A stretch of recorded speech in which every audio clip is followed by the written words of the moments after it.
You think you've heard everything Musashi had to say. The silent path, the 1,000-mile road, the art of restraint and ruthless focus. But that was just the beginning.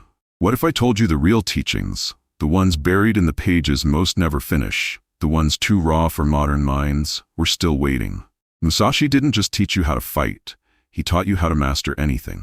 Your mind, your craft, your life. This isn't about motivation. This is about metamorphosis. A fire that reshapes you, not one that keeps you warm. Because while most are chasing shortcuts, you're about to uncover the 4 truths Musashi reserved for the few, the ones willing to suffer, adapt, and rise. Let's begin.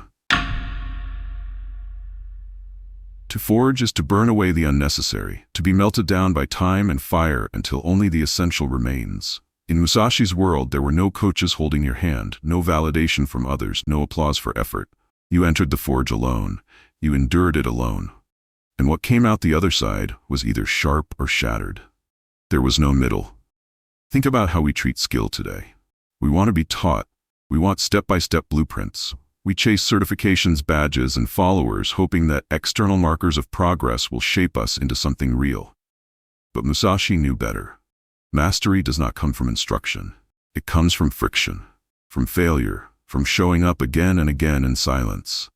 It's in those invisible hours, the ones no one celebrates, where true refinement begins. Musashi fought over 60 duels in his lifetime and never lost. He was a swordsman, yes, but he was also an artist, a strategist, a philosopher, and he taught himself all of it. Not because he was gifted, but because he was willing to suffer through the work most people run from. He once said that when you know the way broadly, you see it in all things. That kind of insight doesn't come from tips and tricks. It comes from the forge, from repetition so deep it becomes instinct, from pushing through the point where most people stop and asking what lies beyond. Modern psychology now echoes this. Anders Ericsson called it deliberate practice. The act of pushing yourself just beyond your current ability, targeting your weaknesses and repeating it with full focus and no distractions. That's the forge. Not mindless reps, not easy wins. Brutal, intentional repetition. Musashi knew this centuries before it was ever studied. But forging yourself is not just about grinding. It's about responsibility. No one is coming to save you. No one is coming to hand you mastery. The blade doesn't sharpen itself. You want to be a master at something, then you have to burn. You have to isolate yourself from noise. You have to get comfortable inside the silence of your own effort. Musashi didn't sit in temples waiting for guidance. He left safety behind and walked into duels with killers. That was his training. And in every encounter, he refined not just his swordplay, but his mind. So the question is simple. Are you in the forge, or are you standing at the door waiting for permission to enter? In all things have no preferences. At first it sounds strange, almost cold, but behind it lies one of the most ruthless ideas in the pursuit of mastery. Preference creates hesitation. Attachment breeds weakness. When you cling to what you like or what you're used to, you limit your ability to adapt, evolve, and overcome. A true master flows with reality, not desire. He uses what works and discards what doesn't, no matter how much sentiment is attached to it. In modern terms, we become addicted to our tools, our labels, our workflows. We say I'm a writer, not a speaker, or I only use this software, or I can't work unless the conditions are perfect. These aren't quirks, they're chains. They keep you static while the world keeps moving. Musashi didn't care about style. He didn't care whether a sword was long or short, heavy or light. What mattered was whether it got the job done. He trained with every weapon he could find, so that no scenario could ever catch him unprepared. He understood that rigidity was a death sentence. Preference is what gets you killed in a fight and what keeps you stuck in life. You see it everywhere. Creatives who won't learn new platforms. Entrepreneurs who stick to one model long after it stops working. Fighters who only know one stance. You must be willing to abandon the tools you love if they no longer serve your purpose. You must be willing to burn the version of yourself you're comfortable with to become something sharper. There's a brutal kind of humility in this. You stop being loyal to your ego and start being loyal to the craft. You realize that the path to mastery doesn't care what you like. It only rewards what works. To master anything in this world, whether it's writing, trading, combat, or leadership, you have to let go of your preferences. You have to move with what reality demands, not with what your comfort allows. Perceive that which cannot be seen with the eye. On the surface, it sounds poetic, maybe even vague, but this is one of the most brutal lessons in the art of mastery. It's not about mysticism. It's about perception. The ability to see beneath what is obvious, to feel the rhythm before it changes, to recognize danger before it arrives. It's the kind of awareness that separates the average from the elite, not just in combat, but in every field that demands excellence. Musashi understood that skill wasn't just in the hand, it was in the mind. A swordsman who only sees the blade in front of him is already dead. The master sees the intention, the breath, the hesitation. He reads the entire opponent, not just the weapon. In our world, this translates to intuition, pattern recognition. Knowing what's coming before it arrives, not because of magic, but because you've trained yourself to see what others miss. Modern science backs this up. Psychologists call it thin slicing, the brain's ability to make rapid, accurate judgments based on limited information. But here's the twist. This only works when you've put in the reps. Your subconscious learns through exposure and repetition. Musashi wasn't guessing, he was reading patterns that others weren't even aware existed. In combat, in negotiation, in business, the same rules apply. You're not just reacting to actions, you're anticipating the invisible. Think about it. The chess master doesn't just play the pieces, he plays the player. The entrepreneur doesn't just react to data, he senses shifts in the market before they show up in charts. The fighter doesn't just block the punch, he sees the shoulder twitch, the stance weaken, the eyes flicker. These are not accidents.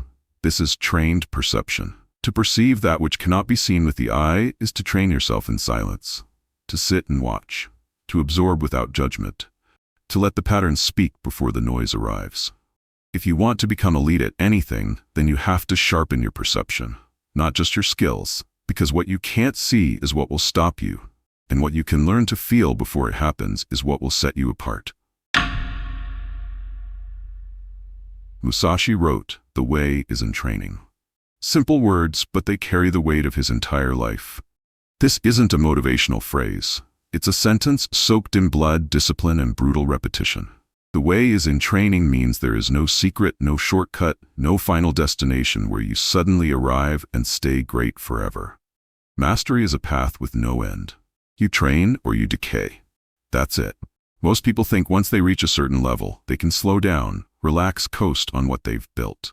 That mindset is exactly what kills greatness. The way doesn't stop because you hit a milestone. It deepens.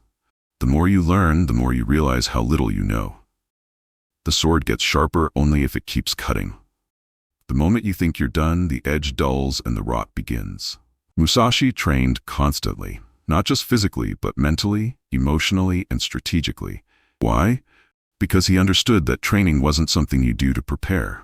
It was the way to live. Training is transformation in motion, the repetition of intentional action until it becomes truth inside your bones. Modern science again echoes this with the idea of neuroplasticity. Your brain rewires itself based on what you do repeatedly. If you stop pushing it, it stops growing. If you train daily, even in small ways, your mind adapts to that rhythm. It becomes sharper, more efficient, more intuitive. The way is literally in the training of your neurons, your nervous system, your psychology. But there's a darker side to this truth. It means you're never finished. It means comfort is a trap. You're either sharpening the blade or watching it rust. And that's hard, because the world tells you to relax, to reward yourself, to seek balance. Musashi's path doesn't care about comfort. It only honors those who return to the grind with quiet purpose, day after day, strike after strike, page after page. This isn't about obsession for the sake of it. It's about understanding that everything worthwhile demands maintenance. Excellence is fragile. Without discipline, it collapses. Whether you're a writer, a fighter, a leader, or a creator, your edge only stays sharp if you keep returning to the craft. Every single day. Musashi didn't become legendary by chasing inspiration. He trained when he was tired. He trained when he was bored. He trained when he didn't want to because he knew the truth that most people run from. The way is in training, and if you stop walking, the path erases you. You've just walked through 4 truths that most people will never accept. Not because they're hidden, but because they're heavy. To forge yourself, to let go of your preferences, to see what others cannot, and to train without end. These aren't tips, these are weapons, and they come with a cost. Most will hear these and move on, go back to comfort, back to noise. But if something in you sparked, if a part of you felt called, not entertained, then you already know this path is for you. The path of the few, the quiet, the disciplined, the sharpened.